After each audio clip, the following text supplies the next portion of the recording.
మహాగణాధిపతయే నమః. ఓం గురుభ్యో నమః. ఓం శ్రీమాత్రే నమః.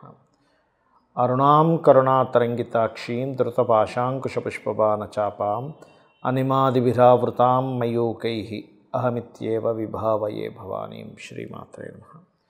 ప్రేక్షకులకి లలితాంబిక అమ్మవారి యొక్క అనుగ్రహం పరిపూర్ణంగా కలగాలని మనస్ఫూర్తిగా కోరుకుంటూ మనం ఈరోజు గురువు యొక్క మార్పు, మనం ఆల్రెడీ ఈ విశ్వవసు నామ సంవత్సరంలో 3 రాసులు మారుతున్నారని చెప్పుకున్నాము. తద్వారానే కాస్త ప్రజల మీద దాని యొక్క ఎఫెక్ట్ పడడము, మైగ్రేషన్ అవ్వడము, రకరకాల దేశాల నుంచి రకరకాల దేశాలకు మార్పులు చెందడం, పెద్ద మొత్తంలో జనాలందరూ కూడా మారిపోవడం అనేది జరుగుతుంది. దేశాల నుంచి వచ్చేయడం, మారడం అనేటువంటి మనం ఆల్రెడీ చెప్పుకున్నాం. అయితే మరి ఈసారి ఈ గురువు యొక్క గోచారం, మిథునంలో ఉన్నటువంటి గురువు ఏ తేదీల్లో మనకి అతిచారం మూలంగా కర్కాటకంలోకి ఎప్పుడు వస్తున్నాడు, అక్కడ మళ్ళీ వక్రించి మళ్ళీ ఎప్పుడు మళ్ళీ మిథునంలోకి వెళ్తున్నాడు, మళ్ళీ వస్తున్నాడు. అంటే ఇక్కడ ఏమిటంటే, ఇక్కడ మీరు గమనించినట్లయితే 18/10/2025 నుంచి, అంటే ఈ నెల 18వ తేదీ నుంచి గురువు మార్పు జరగనుంది కర్కాటకంలోకి. 18వ తేదీ వచ్చినటువంటి గురువు 12 నవంబర్ 2025కి వక్రిస్తున్నాడు కర్కాటకంలో. వక్రించి ఆ వక్రగతిలో వెనక్కి వెళ్తూ కూడా 5/12/2025కి మీకు వెరీ క్లియర్లీ మిథునంలోకి వెళ్ళిపోతాడు. మిథునంలో వక్రగతిలోనే ఉంటూ ఆ వక్రగతిని కంప్లీట్ చేసుకోవడం 11/3/2026కి వక్రగతి పూర్తవుతుంది.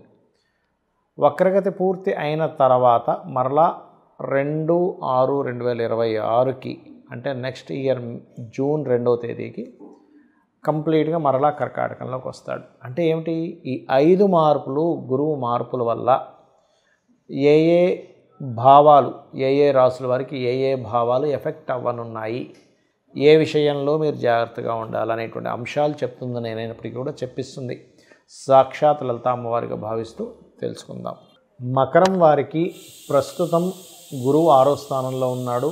ఈ యొక్క గురువు 18 అక్టోబర్ 2025 నుంచి మారుతున్నాడు. గుర్తుపెట్టుకోండి, ఎప్పుడైతే మారుతున్నాడో ఇది ఇచ్చేటువంటి రిజల్ట్ ఏమిటి అంటే, 6లో ఉండే గురువు ఎప్పుడు కూడా రుణాలు లభించేలా చేస్తాడు. కాకపోతే ఆ రుణాల వల్ల తీసుకోవడం వల్ల కొంత స్ట్రెస్ కూడా ఇస్తూ ఉంటాడు. 3వ అధిపతి 3/12వ అధిపతి 6లోకి వెళ్తున్నందుకు. అలాగే మరొక విషయం ఏంటంటే, ఈ 6లో ఉండేటువంటి గురువు ఎప్పుడైతే మీకు 7వ స్థానంలోకి మారుతున్నాడో ఇది ఇచ్చేటువంటి రిజల్ట్ ఏమిటి అని చెప్పి చూసుకున్నట్లయితే, ప్రధానంగా 7వ స్థానంలోకి వచ్చేటువంటి గురువు ప్రత్యేకంగా మీకు 7వ స్థానం ఏదైతే అయిందో అది లగ్నాన్ని వీక్షిస్తున్నందుకు, ఈ లగ్నానికి కొంత పాపి కాబట్టి కుదురుతాయి, సంబంధాలు కుదురుతాయి, అందులో ఎటువంటి సందేహం లేదు. కొన్ని అగ్రిమెంట్స్ కుదురుతాయి, వ్యాపారంలో కొంతవరకు లాభాలు కూడా ఇస్తాడు.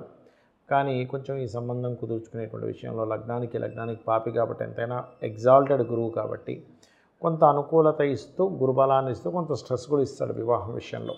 అయితే అగ్రిమెంట్స్, వ్యాపార లాభాలకు మాత్రం చాలా బాగుంటుంది. కొంత పార్ట్నర్స్ యొక్క సహకారం వల్ల కూడా బాగుంటుంది. అయితే ఇది 12 నవంబర్ 2025 వరకే ఉంటాడండి. దాని తర్వాత వక్రిస్తాడు, అక్కడి నుంచి ఏం వెళ్ళిపోడు, వక్రిస్తాడు. అంటే మరలా మీకు మిథునం వైపు దాని ప్రయాణం జరుగుతుంది. ఎప్పుడైతే మిథునం వైపు తన యొక్క ప్రయాణం జరుగుతుందో అది ఇచ్చేటువంటి రిజల్ట్, ఈ యొక్క ప్రయాణంలో ఆ గురువు 12/11/2025 నుంచి 5/12/2025 వరకు ఆయన వక్రించుకుంటూ మిథునంలోకి ఎంటర్ అయిపోతాడు. దీనివల్ల అందులోకి ఎంటర్ అయిపోగానే అక్కడి నుంచి అగైన్ మరలా మీరు రుణం కోసం చేసే ప్రయత్నాలు, కొంచెం అన్నదమ్ముల మధ్యన చిన్న కోల్డ్ వార్, అక్కచెల్లెల మధ్యన కానీ అన్నదమ్ముల మధ్యన కానీ కొంత కోల్డ్ వారు, రుణం ఇప్పించడం వల్ల, రుణం మీరు తీసుకోవడం వల్ల కొంత స్ట్రెస్, ఇట్లాంటివి జరుగుతూ ఉంటాయి. అలా వక్రించినటువంటి గురువు వక్ర త్యాగాన్ని కూడా వెరీ క్లియర్లీ 11/3/2026కి పొందుతాడు. 11/3/2026 నుంచి వక్రత్యాగంలో ఉన్న గురువు 2/6/2026 వరకు అక్కడే ఉండి 2/6/2026కి మరలా సప్తమంలోకి వస్తాడంటే, సప్తమంలోకి వచ్చినప్పుడు ఎలా అయితే వివాహ సంబంధించిన విషయంలో ఛాన్సెస్ వస్తాయి, కొన్ని అగ్రిమెంట్స్ చేసుకోవడానికి మరలా బాగుంటుంది 2026 2/6/2026 నుంచి. అలాగే మరొక విషయం ఏంటంటే, ఈ ఎప్పుడైతే లాభాన్ని చూస్తాడో కొంచెం పార్ట్నర్స్ వల్ల వ్యాపార అభివృద్ధి కూడా ఇస్తాడు. అయితే ఇక్కడ మనం అర్థం చేసుకోవాల్సింది, మీ జన్మజాతకంలో ఏ మహాదశలు అంతర్దశలు నడుస్తున్నాయి, మీకు గురుగ్రహం ఎలా ఉంది, పాపకత్తెల్లో ఉందో శుభకత్తెల్లో ఉందో, దాన్ని బట్టి మీకు ఇప్పుడు గురువుగా మారినందుకు దాని ఫలితాలు పూర్తి స్థాయిలో వస్తాయి. దానికి సంబంధించిన దానాలు, శనగలు దానంగా ఇవ్వడం, ఏ పాపగ్రహాల మధ్యన అయితే ఉందో ఆ గ్రహాలకు దానంగా ఇవ్వడం, గోవులకి అరటికాయలు తినిపించడం చేస్తూ ఉండండి. అన్ని విధాలా బాగుంటుంది. ఈ యొక్క గురువు విషయంలో చాలామందికి సంశయాలు ఉన్నాయి. ఏమంటే గురుగ్రహం గురు బలం అంటారు, ఇప్పుడు పలానా రాశి వారికి ఉందంటారు, పలానా రాశి వారికి లేదంటారు. అసలు ఈ గురుబలం చూసుకోవడం ఎలాగా? ఇక్కడ మీరు అర్థం చేసుకోవాల్సింది ఏంటంటే గురుబలం కేవలం రాశికో కేవలం లగ్నానికో కాదు, భావానికి చూడాలి. గుర్తుపెట్టుకోండి. అంటే గురుబలం ఒక్కోసారి లగ్నానికి ఇస్తే ఆ జీవుడు బాగుంటాడు. అంటే ఎటువంటి ఇబ్బందులు వచ్చినా కూడా జీవుడు ఏంటంటే ఏదో దైవం రక్షిస్తున్నట్టుగా వెళ్తూ ఉంటుంది అతని జీవితం అనేటువంటిది. అలా కాకుండా ధనభావానికి కనుక గురుబలం పెరిగితే ధనపరంగా ఏదో దైవ సంకల్పంతో వస్తుందేమో ధనం అన్నట్టుగా ఉంటుంది. 3వ స్థానానికి కనుక గురుబలం వచ్చినప్పుడు అగ్రిమెంట్స్ చేసుకుంటుండాలి ఎవరైనా కానీ. గుర్తుపెట్టుకోండి. ఆ రకంగా 4వ భావానికి గురుబలం వచ్చినప్పుడు మీరు ఏదైనా ఒక ప్రాపర్టీ కొనుగోలు చేయడానికి, వాహనం కొనుగోలు చేయడానికి, ఏదైనా ఒక విషయాన్ని అంటే చూడండి, మనం ఏదైనా ఒక కంపెనీ స్టార్ట్ చేస్తున్నాం, 4వ భావానికి గురుబలం రావాలి. 5వ భావానికి గురుబలం వచ్చినప్పుడు సంతానం కోసం చేసే ప్రయత్నాలు, ఇవాళ రేపు చూడండి IVFలు IUIలు చేయించుకుంటూ ఉన్నారు. అటువంటి విషయాల్లో 5వ భావానికి గురుబలం వచ్చినప్పుడు బాగుంటుంది. 6కి గురుబలం వస్తే లోన్స్ లభిస్తాయి. గుర్తుపెట్టుకోండి. 7వ స్థానానికైతే అప్పుడు వివాహం కోసం చూసుకోవాలి. అందరూ ఏం చేస్తారు, గురుబలం ఉంది వివాహం చేసేస్తారు. కానీ అలా కాదు. 7వ భావానికి కానీ శుక్రుడికి కానీ కుజుడికి కానీ ఆ రకంగా గురుబలాన్ని చూసుకోవాలి. అలాగే 8వ స్థానానికి గురుబలం వచ్చినప్పుడు తాతగారు ఆస్తికి సంబంధించిన విషయంలో ఏమైనా ఉంటే డిస్టర్బ్ అయినటువంటి మళ్ళీ సెట్ అవ్వడము, అలాగే ఇన్సూరెన్సెస్ మూలంగా ధనం రావడము, అదేవిధంగా జీవిత భాగస్వామి పార్ట్నర్స్ మూలంగా ధనం రావడము, అలాగే తాతగారు ఆస్తి సంబంధించిన విషయంలో ఏమైనా గొడవలు ఉంటే తీరిపోవడం లాంటివి ఇస్తాడు 8వ స్థానంలో గురుబలం. ఇది రీసెర్చెస్ లేనట్లయితే చూడండి, ఒక్కోసారి మనకి కొన్నిసార్లు మనం కొన్ని ప్రయోగాలు చేస్తూ ఉంటాం, రీసెర్చ్ చేస్తూ ఉంటాం, అక్కల్ రిలేటెడ్ నేర్చుకుంటూ ఉంటాం. అటువంటివి యోగిస్తుంది. 9వ స్థానానికి కానీ 9వ అధిపతికి కానీ గురువుకే గురుబలం వచ్చినప్పుడు, అంటే గోచారంలో ఉండేటువంటి గురువు వీళ్ళ జన్మజాతకంలో ఉండేటువంటి గురువుతో కనెక్టివిటీస్ ఉంటాయి. అలాంటప్పుడు ప్రధానంగా ఇక్కడ మీరు తెలుసుకోవాల్సిన అంశం ఏమిటి అంటే, ఇది ముఖ్యంగా ఉపనయనము చేయించుకోవడానికి, దైవ కార్యాలు చేయడానికి, పుణ్యక్షేత్రాలకు వెళ్ళడానికి బాగా యోగిస్తుంది. అలాగే 10వ స్థానానికి కనుక గురుబలం వచ్చినట్లయితే ఉద్యోగ అభివృద్ధిని ఇస్తుంది. లాభస్థానానికి అయితేనేమో వ్యాపార అభివృద్ధిని, ఈ ఇంట్లో ఒక్కోసారి చూడండి ఏ శుభకార్యం జరగట్లేదు, ఎటువంటి సక్సెస్ లేదు అనుకునేటువంటి వారికి లాభస్థాన గురుబలం మంచిది. అయితే ఇక్కడ 12వ స్థాన గురుబలం కనుక పెరిగినట్లయితే కొన్ని పుణ్యకర్మలు చేయడానికి, విదేశాలు వెళ్ళడానికి బాగుంటుంది. అయితే ఇక్కడ ఈ విషయంలో మీ యొక్క గురువు ఎలా ఉన్నాడు, ముందుగా మీ జాతక చక్రంలో గురువు బలంగా ఉన్నాడో బలహీనంగా ఉన్నాడో తెలుసుకోండి. తద్వారా ఆ బలం పెరగడానికి గంధముతో భగవంతుని పూజించడము, గోవులకి అరటికాయలు పెట్టడం చేయండి. అలాగే మీకు గురువు శుభుడా పాప 2 లగ్నాలు ఉంటాయి, గురువర్గ లగ్నాలు, శనివర్గ లగ్నాలు. గురువర్గ లగ్నాలు అంటే మేషము, కర్కాటకము, సింహము, వృశ్చికము, ధనుర్మీన లగ్నాలు గురువర్గ లగ్నాలు. శనివర్గ లగ్నాలు అంటే వృషభము, మిథునము, కన్యా, తుల, మకర, కుంభరాశులు శనివర్గ లగ్నాలు అవుతాయి. ఈ శనివర్గ లగ్నాలకి గురువు కొంతవరకు హెల్ప్ చేస్తాడు. గురువర్గ లగ్నాలకి ఎక్కువ ఇది ఉంటుంది. ఎందుకంటే ఇది గురువర్గము, అది శనివర్గము. మరి శనివర్గ లగ్నానికి గురుబలం లేకపోతే ఎలాగా అంటే కొన్ని జాతకాల్లో గురువు పాప అయినప్పటికీ కూడా శుభ ఫలితాలు ఇస్తాడు. ఇది గుర్తుపెట్టుకోవాలి.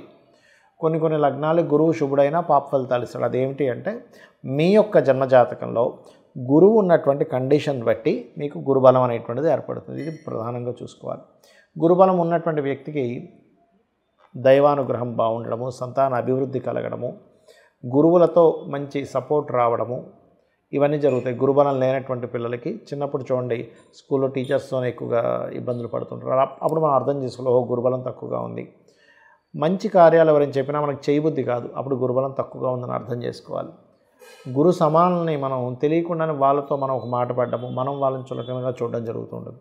అలాంటప్పుడు కూడా మనం అర్థం చేసుకోవాల్సింది ఏంటంటే గురుబలం తక్కువగా ఉంది. అలాంటప్పుడు మనం చేయవలసింది దక్షిణామూర్తి యొక్క ఆరాధన లేదా దత్తాత్రేయుడి యొక్క పారాయణం చేయడము, ఇవి ఎక్కువగా చేస్తుండాలి. లేదా గోశాలకు వెళ్ళి గోవులకి అరటికాయలు తినిపించడము, పసుపు, గంధము లాంటి పదార్థాలను చక్కగా ఆలయాల్లో సేవకి వినియోగించుకోమని ఆ యొక్క భగవంతుడు మీకు ఆ అనుగ్రహం ఇచ్చాడనేటువంటి భావనతో వాటికి ఇవ్వడం చేయండి. అప్పుడు ఏమవుతుందంటే గురుబలం ఎప్పుడైతే పెరిగిందో మనిషి జీవితంలో చాలా ముఖ్యమైనటువంటి అంశం. గురువు బాగుంటే జ్ఞానం పెరుగుతుంది. జ్ఞానం వల్ల అంటే మనం ఏదైనా పుణ్యకార్యములు చేయాలన్నా, దేవత ఆరాధన చేయాలన్నా గురుబలం ఉండాలి. గురుబలం ఉంటేనే మనం చేసేటువంటి దేవత ఆరాధన ఏవైతే ఉంటాయో అవన్నీ కూడా ఫలిస్తాయి, గుర్తుపెట్టుకోండి. కాబట్టి గురుబలం పెంచుకునేటువంటి విషయాల్లో ఈ యొక్క ప్రక్రియలు పాటించండి. పసుపు రంగు వస్త్రం దానంగా ఇవ్వండి మీ గురువు కనుక బాగున్నట్లయితే, లేదా శనగలు దానంగా ఇవ్వండి, గోవులకి తినిపించండి, గురుగ్రహం దగ్గర దీపారాధన చేయండి. కొన్ని జాతకాల్లో గురువు నీచపడ్డం కానీ పాపగ్రహాలతో కానీ ఉన్నప్పుడు అప్పుడు ఇంకొంచెం దాన్ని చాలామంది తెలియక గురువు బాగాలేడు కదండి అందుకే కనకపుష్యరాగం పెట్టేసుకుని అంటారు. అలా పెట్టుకోకూడదు. గురువు బాగుంటేనే పెట్టుకోవాలి. గురువు బాగులేని పక్షంలో వాటికి సంబంధించిన దానాలు ఇవ్వాలి. అంటే శనగలు, పసుపు రంగు వస్త్రము, పసుపు గంధము ఇలాంటివి దానంగా ఇస్తూ ఉండాలి. లేదా పసుపు రంగు వస్త్రాలు ఎవరికైనా దానంగా ఇవ్వవచ్చు ఆలయాల్లో ఉండేటువంటి వారికి. తద్వారా మీకు గురువు ఇచ్చేటువంటి నెగటివ్ రిజల్ట్స్ తగ్గుతాయి, పాజిటివ్ రిజల్ట్స్ అనేటువంటివి పెరుగుతాయి, గుర్తుపెట్టుకోండి. ఇలా చేయండి, అన్ని విధాలా మీకు బాగుంటుంది. శ్రీమాత్రే నమః.